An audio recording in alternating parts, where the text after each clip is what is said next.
Have you ever wanted to make kombucha but just didn't know anywhere to start, or just got overwhelmed when you started researching to figure out what you needed and how to do it and what the heck is that gross mushroom SCOBY thing?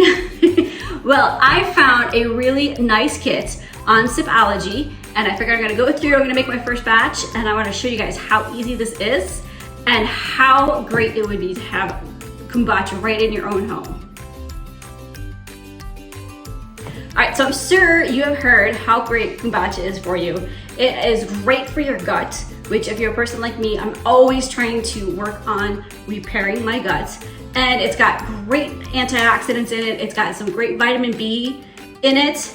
And so it is just great to have. It is kind of expensive at the store. I've been drinking it. I've been slowly trying to get rid of my nightly glass of wine habit. And I've been using the kombucha to do that, and I've been buying it at the store, but at, $3, $4 a bottle, it's a little expensive. So I wanted to try and make my own because it is so much cheaper. Plus, there's so many other different flavor things that you can do with it. There are all kinds of different flavor combinations you can do. I got my kit. I actually already unboxed it because this morning was recycle day, so I put all the boxes in the recycle bin. But this is an amazing kit. I love it. So there's like two kits right here. So this is basically your first fermentation that you would do, and then that's what this kit is about. This kit is for the second fermentation, when you add the carbonation and the flavor, which is the fun part because you get to add all kinds of different things in your tea. So this kit comes with this great little picture. It has a green tea and a black tea base.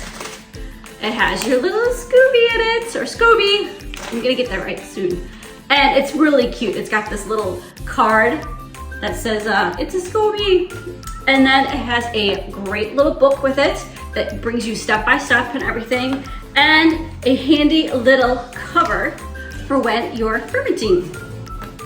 And so this is the second kit, which is the flavor / make it carbonated kit. So this one comes with the 4 bottles.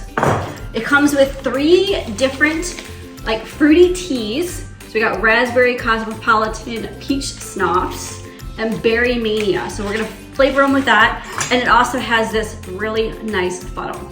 So if you're just looking to get started, this is like an easy setup. Get the 2 kits, you're done. You got everything you need.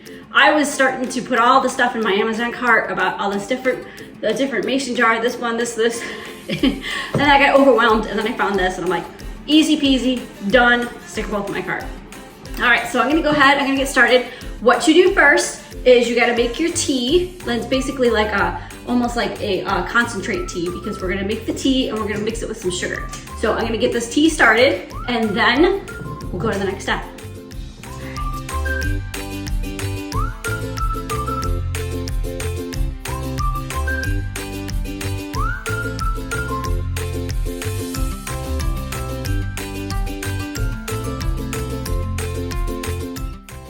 Okay, now we're ready to get started.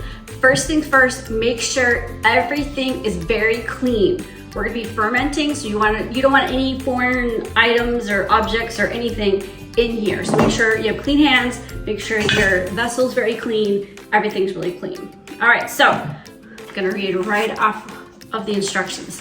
So step 1 was to brew some tea, so I already kind of did that. So here is the black tea.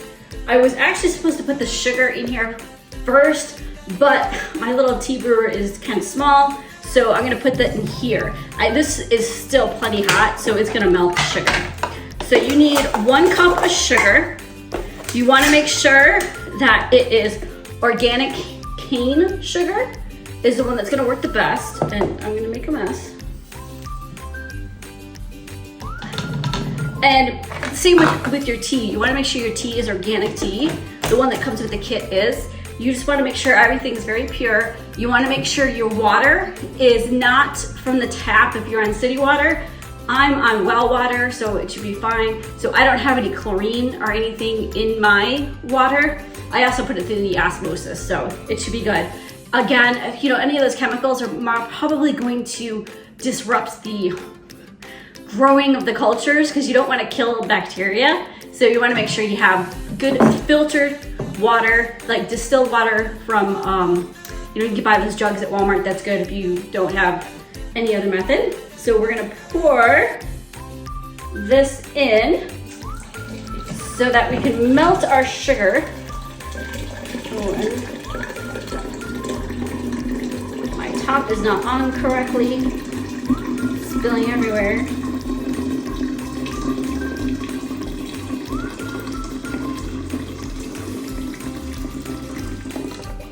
All right, so now I'm going to mix in the sugar and make sure that it gets mixed in really, really well. You want to make sure it gets all dissolved.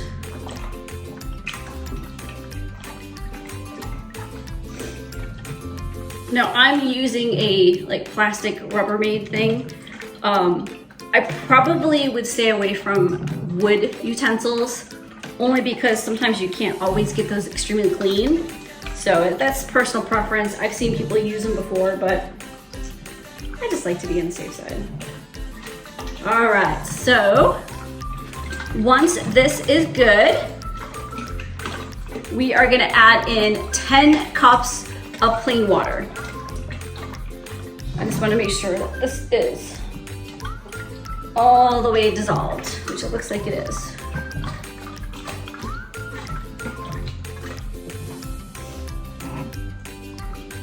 Okay, yeah, that's good. All right, so I've got 10 cups kind of already pre-measured out here.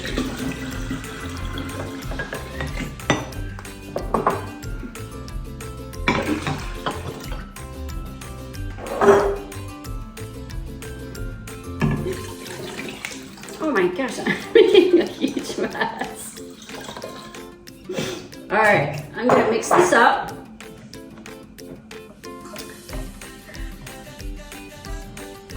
Now I'm gonna give it about a little bit to cool off because this still feels pretty warm to me. You wanna make sure that it's not too hot to burn your SCOBY. So I think I'm gonna give it 10-15 minutes to cool down a little bit. And then we're gonna add the SCOBY in. All right, I think this is cooled down enough, so I'm gonna go ahead and put in my SCOBY.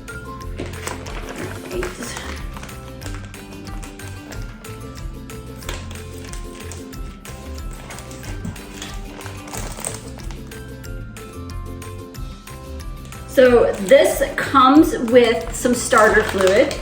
So every time you make a batch of kombucha, you gotta use a cup or so from the last batch. So I'm gonna put that in here.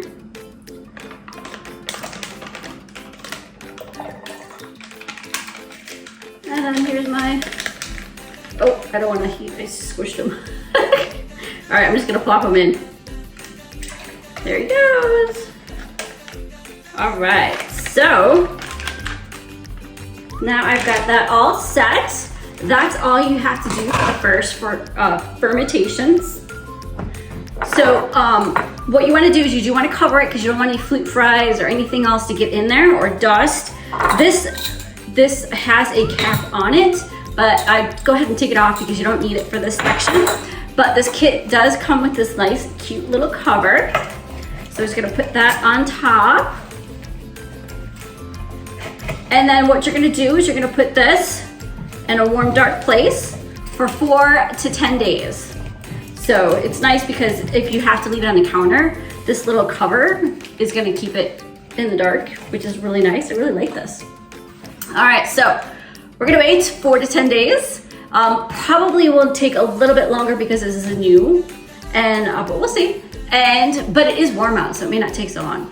And then I'll come back next week with the video on how I'm going to flavor them and put them in these nice little bottles. So stay tuned, guys. Make sure you check the other video. If it's already out, it'll be up here. And get started. Make some kombucha.